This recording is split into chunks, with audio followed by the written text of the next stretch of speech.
समस्त मुक्तक प्रेमी दर्शक श्रोता एवं स्रष्टा मित्रहरूमा मुक्तकिलो अभिवादन। आज फेरि पनि स्रष्टा मित्र सीता खड्काले आफूले रचना गरेका मुक्तक वाचन गर्ने अनुरोध गर्नु भएको छ। उहाँले मप्रति देखाएको यो अनुकम्पाको लागि धन्यवाद नदिइरहन सक्दिन।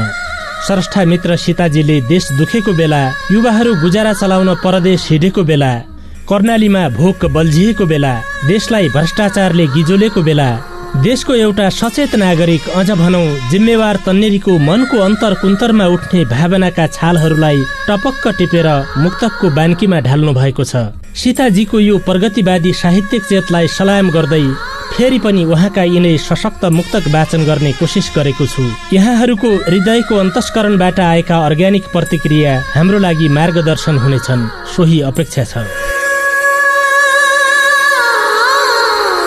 पुर्खाहरू हिँडेको त्यो बाटोको याद आउँछ, आमाले पस्किएको आटोको याद आउँछ।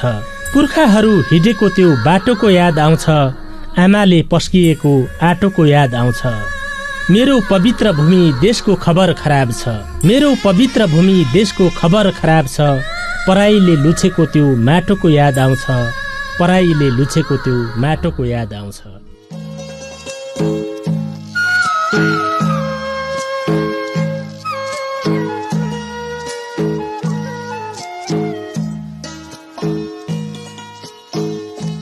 आमा दुखेकी छिन्, देशको माटो दुखेको छ।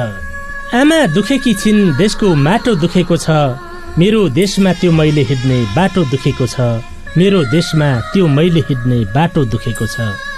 यो छातीको देब्रे कुनामा खप्नै मुस्किल भो, यो छातीको देब्रे कुनामा खप्नै मुस्किल भो।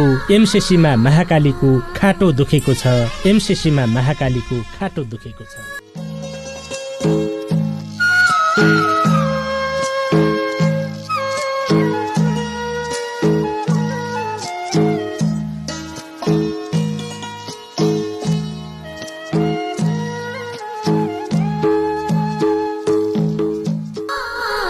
आउन साथी कर्णालीको भोकको कुरा गरौं, आउन साथी कर्णालीको भोकको कुरा गरौं।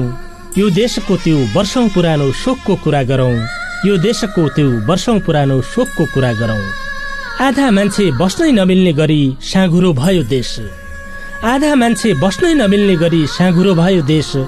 सबै अट्ने बनाउन देशको मुहार फेर्ने झोकको कुरा गरौं, सबै अट्ने बनाउन देशको मुहार फेर्ने झोकको कुरा गरौं।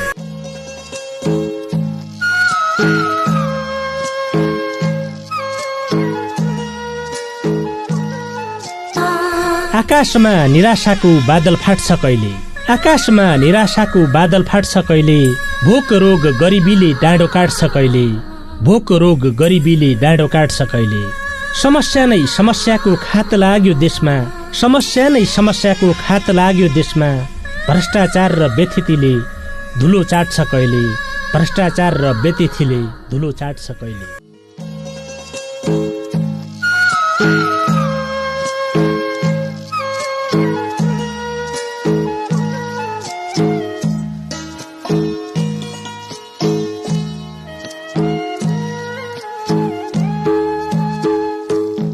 झल्को आउँछ गाउँघरको परदेशमा हुँदा, झल्को आउँछ गाउँघरको परदेशमा हुँदा। कसले सुन्छ कठै बरा हामी यता रुँदा, झल्को आउँछ गाउँघरको परदेशमा हुँदा, झल्को आउँछ गाउँघरको परदेशमा हुँदा। कसले सुन्छ कठै बरा हामी यता रुँदा।